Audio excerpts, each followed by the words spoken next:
Yes, them have the heart of a pagan. The children have the heart of a lion, I know. Evil and move with Satan.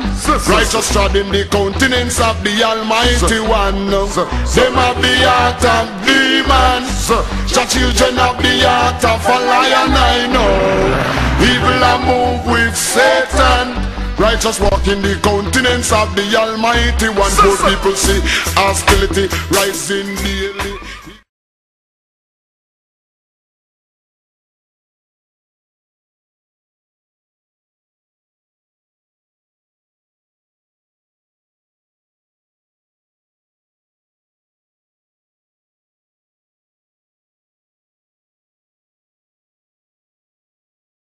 So you got words, right? And you got ways to learn how to read and understand what you read.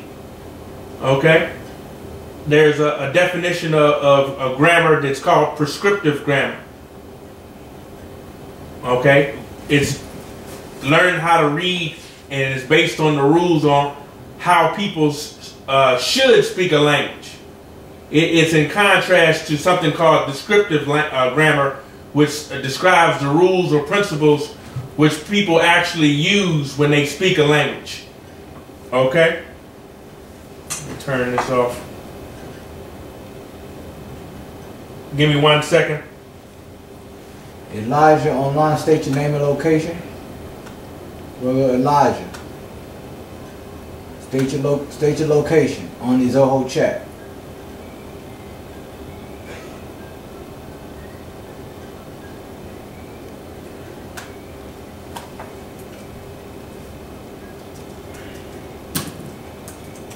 Okay, so prescriptive grammar and descriptive grammar. Prescriptive is how we supposed to speak according to how the language is set up. Descriptive grammar is how people actually speak the language and follow the language when they communicate with one another. Prescriptive grammar is like a school book grammar. Okay, but then you got semantics. You understand? You always wanted to know what semantics was. Okay? Let me give you a good definition of that. Just going to give you some ideals on how we begin to understand what we're dealing with when we dealing with words in the Bible, and whether or not we know what we're speaking about when we're teaching what the Bible is saying. Okay, we got semantics. We're going to get a quick definition for semantics.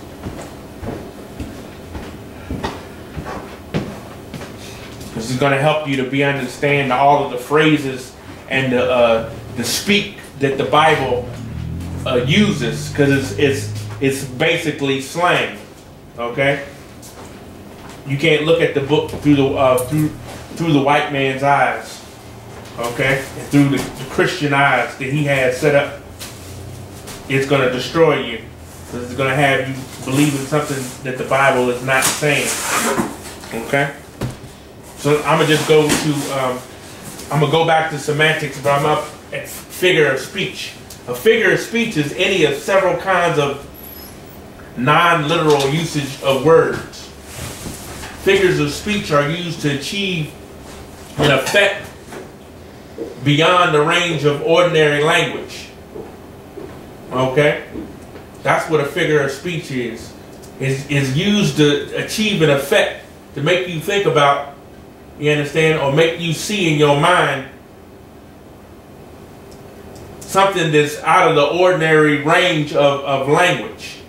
Okay? It gives you a vivid picture of what it is that you are trying to describe, or what you're trying to show the reader. Okay? So one of these figures of speech that's used in the English language is called a simile. It's a figure of speech involving the comparison of one thing with another thing of a different kind. used to make a description more emphatic or vivid. Like when you say brave as a lion or crazy like a fox. It's a figure of speech in which a word or phrase is applied to an object or action to which it is not literally applicable. Okay? That's what a simile is. And that happens in the Bible all over the place. Okay? It doesn't mean that the lion is talking about the constellation Leo. It don't mean that. This is an English figure of speech that you have to understand what the reader, what the writer is trying to portray to you. That's what you got to understand. These figures of speech. Okay. As soon as I get up my other stuff, I'll pull up the definition of semantics, and I'll be going back over this to add examples from the Bible. You understand? Where you'll be able to understand where it's taking place at, so that you recognize it. You won't be deceived like so many other brothers, you understand, getting breakdowns wrong, thinking that they got the knowledge, wisdom, and understanding to break down these scriptures, and they don't have any clue as to what they're saying. Okay? That's what the whole problem is. They don't know how to read. Okay? We teach you how to read in the I.S.U.P.K. Idiom is another figure of speech. Okay? An idiom is a group of words established by usage as having a meaning not deducible from those of the individual words.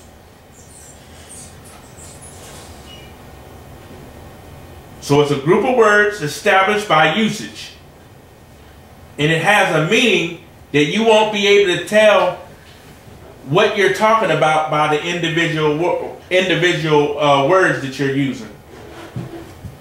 Raining cats and dogs, or see the light. That's a group of words established by usage, but its meaning is not deductible by those individual words. Raining cats, this person must be talking crazy. You understand? Come. You don't understand what raining cats and dogs mean. If somebody, if you had never heard it before, somebody has to tell you what it means. You understand? It's a idiom. See the light. See the light is not going to tell you. It's not going to, you're not going to understand that it's talking about seeing a light. Come. An idiom is an expression which is unique to a language and cannot be understood simply from the meaning of the individual words. See the light. You don't understand that he's talking about something that's in your mind. When you got to see the light, it ain't talking about seeing an actual light bulb or a sun ray or anything like that. Right. See the light is talking about understanding. Come. You ain't going to be able to find out what that expression means from the individual words. That's the usage of a figure of speech called an idiom. An idiom. And they're all over the Bible. They're all over the Bible. This is the problem with why brothers and sisters don't understand the Bible, because we don't know English. Okay? We need to be taught the Bible, and some of us need to brush up on our English. Okay? Come. Okay, so an idiom is an expression which is unique to a language and cannot be understood simply from the meaning of its individual words. In other words, the actual meaning of an idiom is not the total of the meaning of its individual parts. An idiom is a figure of speech. English has many idioms, such as it's raining cats and dogs. He's the top dog around here. Come. That means he's in charge. Come. It doesn't literally mean that it's a dog on top somewhere. Right. it's time to hit the sack. We not punching sacks. That means it's time to go to bed. It's time to go asleep. He spilled his guts. That doesn't mean that his stomach was outside of his body falling on the floor. It means that he was telling everything that he knew about a particular circumstance or situation. You understand? When he shouldn't be, 9 times out of 10. He dying. Come. That's what an idiom is. And they're all over the Bible. Okay? That's what we don't understand. Okay? So I'm going to go back and I'm going to read you the definition of what semantics is. Semantics. Okay? Semantics. Semantics is the study of meaning. Okay? So they study words. The crackers, they study words. They study the etymology of a word. Okay? That's how they can, we understand in the Israelite school of universal practical knowledge that the Hebrew is the original language of Adam and Eve. It's the original language before the Tower of Babel. It all ties back to what this Bible says. It says, translators strive to preserve as much of the meaning of the original text as possible. Total meaning occurs not only in individual words, but also in how those words are interrelated through syntax and intercausal connections, as well as meaning that is contributed by cultural and speech context. Okay? Cultural and speech context is also giving you the meaning of words. And that study is called semantics, the white man called. Okay? This is what he does. Okay? Let me see if I got a couple more on here. It's just a dry run for me. I'm going to put it together a little bit better for you in the near future. Okay? So we went over figures of speech in semantics and the breaking down of words. And we got similes and idioms we went over. Now we're going to talk about euphemisms. Euphemism. A euphemism is a figure of speech.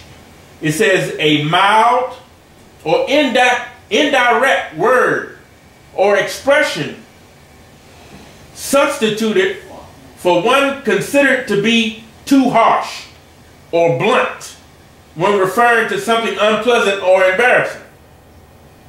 That's what a euphemism is.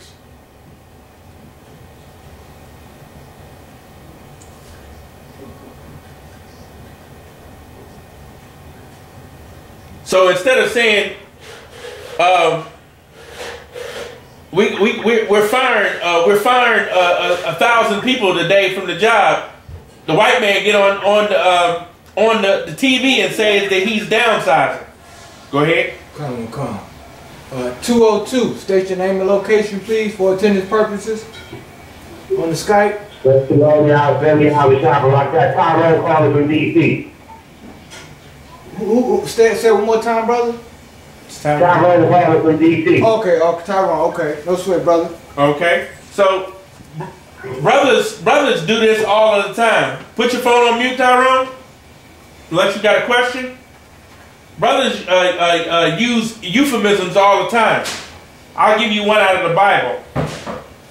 1 Corinthians 11 and 30. Let's pull 1 Corinthians 11 and 30 right quick. I'll give you a euphemism. Read that. Come.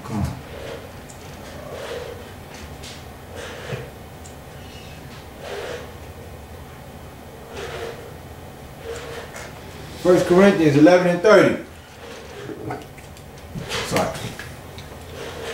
1 Corinthians chapter 11 verse 30. For this cause many are weak and sickly among you, and many sleep. And many what?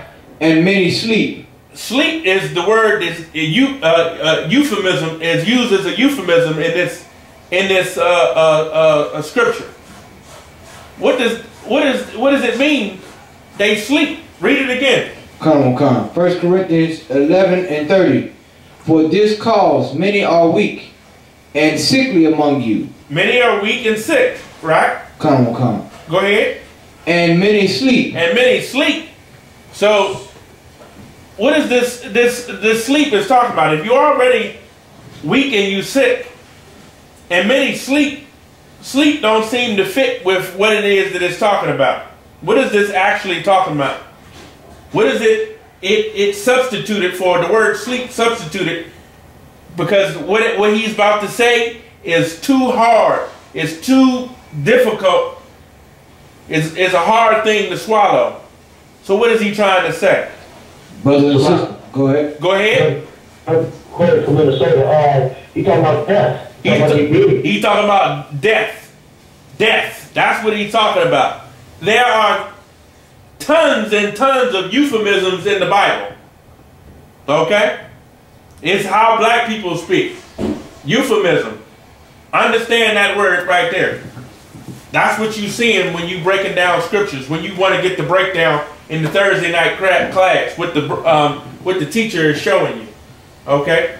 What the general is showing you. Something that we didn't learn in school. Here's another one.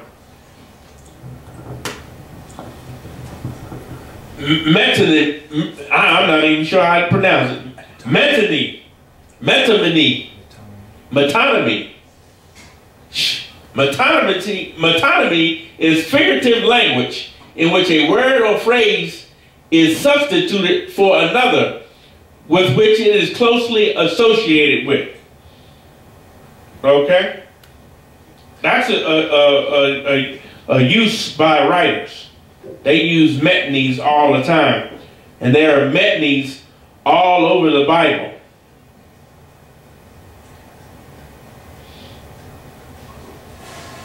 Okay?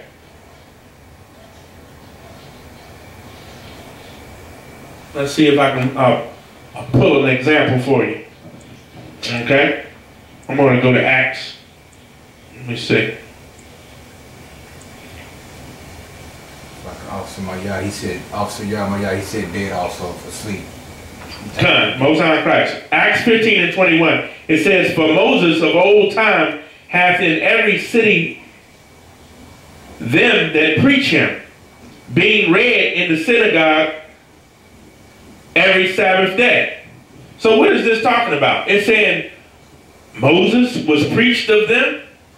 It says, for Moses of old time hath in every city them that preach him. Is that what we doing, literally? Remember that a metony is figurative language in which a word or phrase is substituted for another, which it is closely associated with. So what is Moses closely associated with in this verse right here?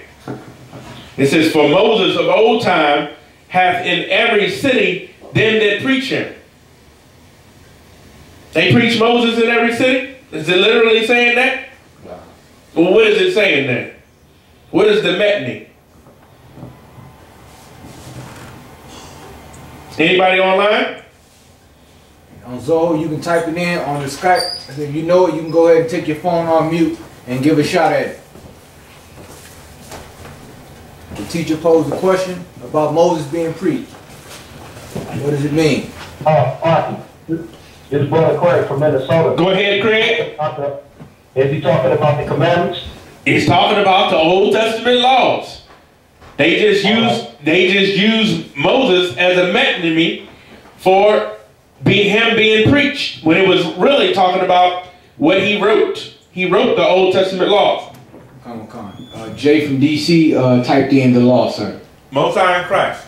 So now we understand what a metonymy is. Okay? These are tricks that writers use all the time. We are unaware of these in a lot of cases, okay? We need to come up on a level. That's a lot too, sir. Go ahead. And it's so heavy what Captain Q bring out. A lot of brothers that do and sisters that know poetry, a lot of these things are used in poetry also. When you hear a brother or sister doing poetry or how we write, this is how like the captain brought out, how we write, you know what I'm saying? Okay. So the next figure of speech is called Sendosh, Sindosh, or whatever. I don't even know. Sindosh, Sonic dosh. Sonic dosh is figurative language in which a part of something is substituted for the whole or vice versa. Okay? Give me Luke 3:6. Read that.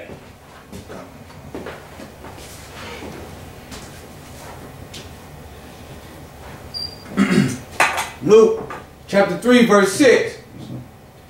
Luke chapter 3 verse 6. And all flesh shall see the salvation of God. Hold on now. All flesh. What that mean? All flesh. Does somebody know what all flesh is? We got what do they do? They do get a fat reduction or what have you, and they suck out all the fat. You understand? So it's a blob of fat. Like all flesh, what? All flesh shall see the salvation. All flesh is going to see the salvation. So is it talking about all of the abortion? That's flesh, dead flesh. All the flesh that's in the graveyard. Is it talking about all that? It's going to get salvation? Or what is it really talking about? Somebody tell me online. Right. Go ahead. Talking about people at the living. All people. It's talking about people. That's all. Give me Matthew 16 and 17. Come on. That's what a sonadosh is.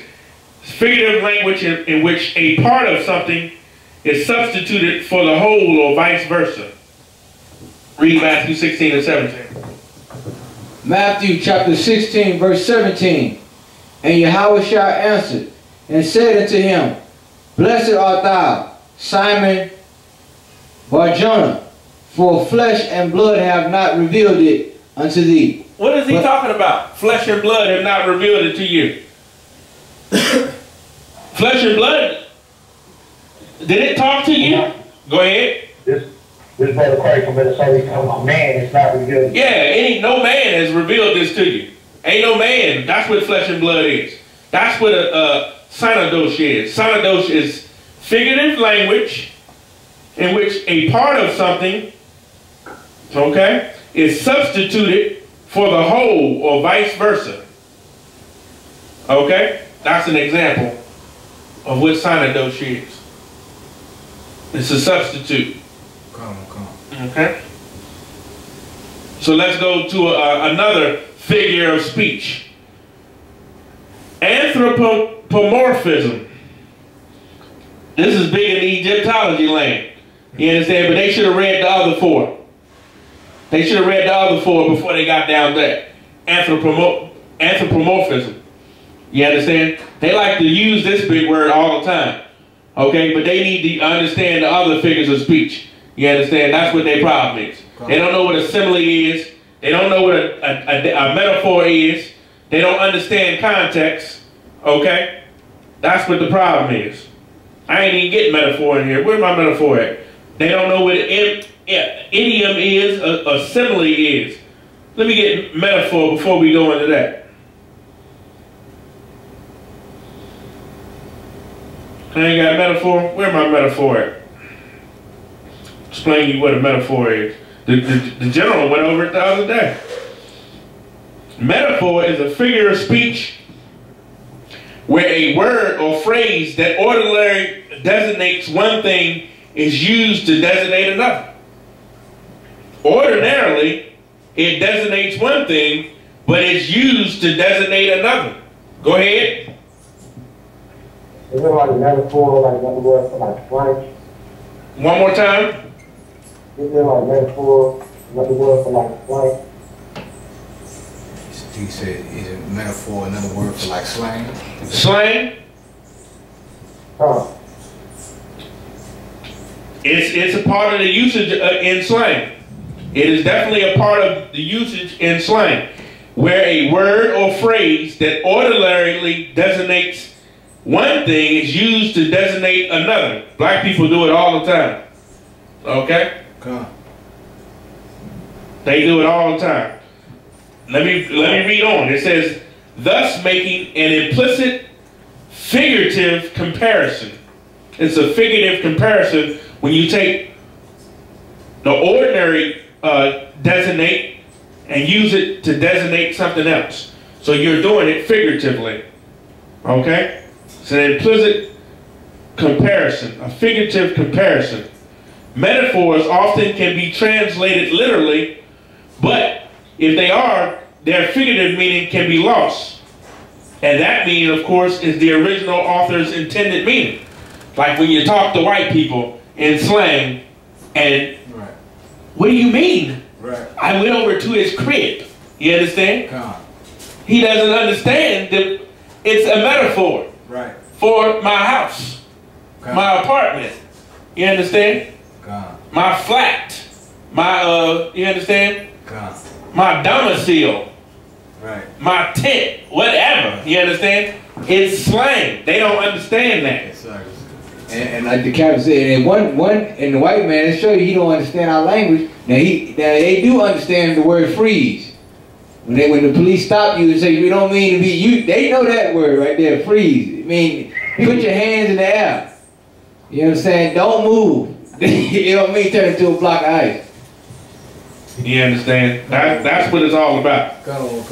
It says the implicit nature of the figurative comparison of a metaphor contrasts with the explicit signal of comparison found in a simile. Okay?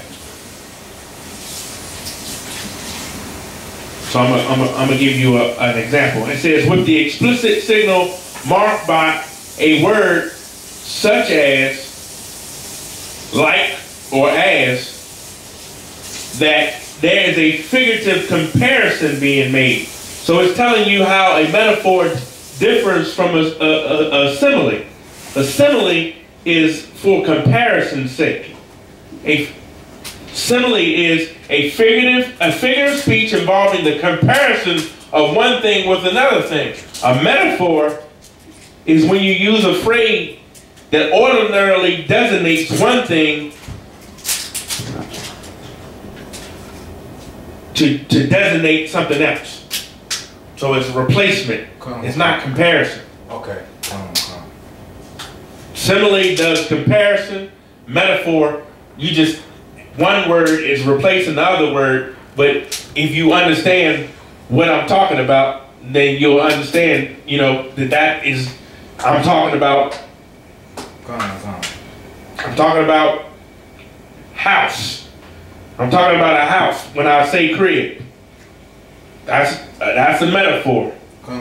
That's not a simile. Because I'm not saying it. I'm not comparing a crib and a house. Right. You understand? That's to make it easy for you. Okay? Give me Matthew 7:6.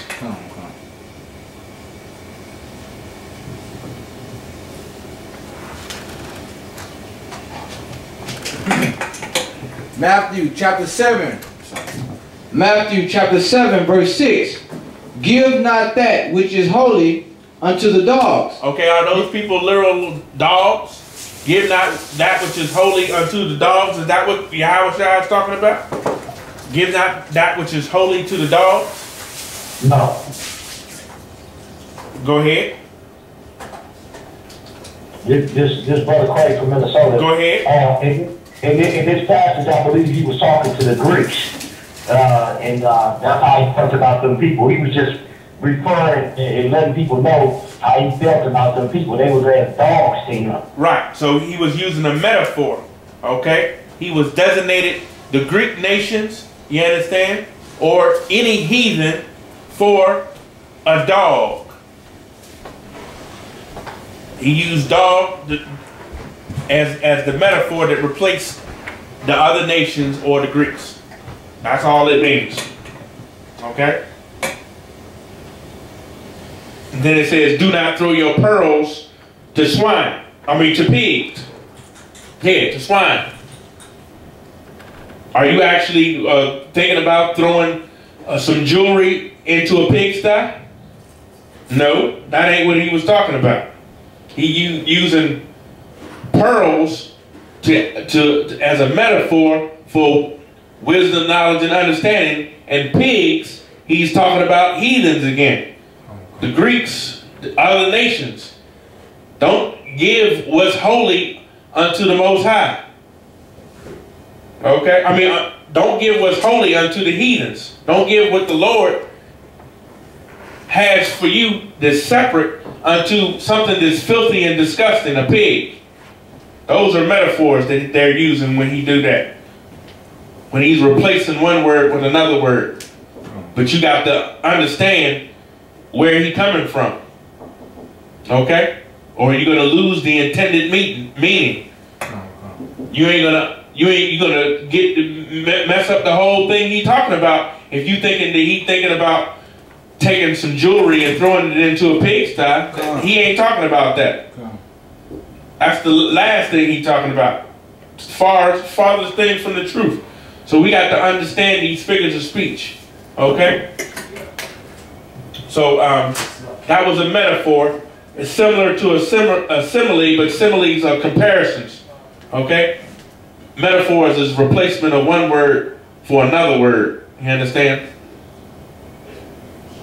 So we got idioms, we got euphemisms, we got metonymy, Qadash, and then we got anthropomorphism. Anthropomorphism. Anthropomorphism is when human characteristics are attributed to non-human objects. These are called figures of speech. This is a figure of speech. Okay? In the Bible, the Most High is frequently described with Hebrews chapter 5, verse 12. Hebrews chapter 5, verse 12. For when for the time ye ought to be teachers, ye have need that one teach you again, which be the first principles of the oracles of God. That's what all of those Egyptologists, all these other camps out here need. They need to be taught again. The first principles. Read it again. Hebrews chapter 5, verse 12.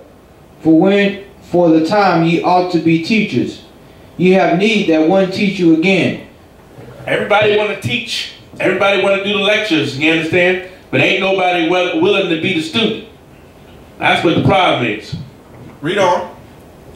Which be the first principles of the oracles of God, and are become such as have need of milk, and have become as such that need milk. When you get the first principles of the Most High, milk, you give babies milk because it's easy to digest, easy to ingest and digest.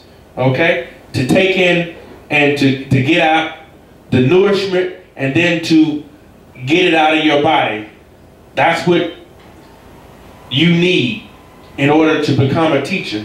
You got to learn all over again. You got to come into this thing brand new. Okay? Come. And not a strong meat. And not a strong meat. Stuff that's over your head. Stuff that's too hard for you to understand because you don't understand the basic stuff. That's what we got to do. We got to start small and work our way up big. Okay? Get the small things first. Learn your alphabet, your Hebrew alphabet. Okay? Get the Hebrew sheet and learn that. And we're going to begin to go over more and more so that you understand this language. And you'll be able to understand English, Spanish, Greek. You'll be able to understand everything If you start small. Now. Yes, them have the heart of a pagan. The children have the heart of a lion, I know. Evil and move with Satan. Righteous trod in the countenance of the Almighty One. Them have the heart of demons. The children have the heart of a lion, I know. Evil and move with Satan. Righteous walk in the countenance of the Almighty One. Good people see hostility rising daily. Ignorant multiply brutality. I see that they run gone left mommy. Fi struggle the hard road with fight beginning. Our I see baby having baby. Nothing that happen.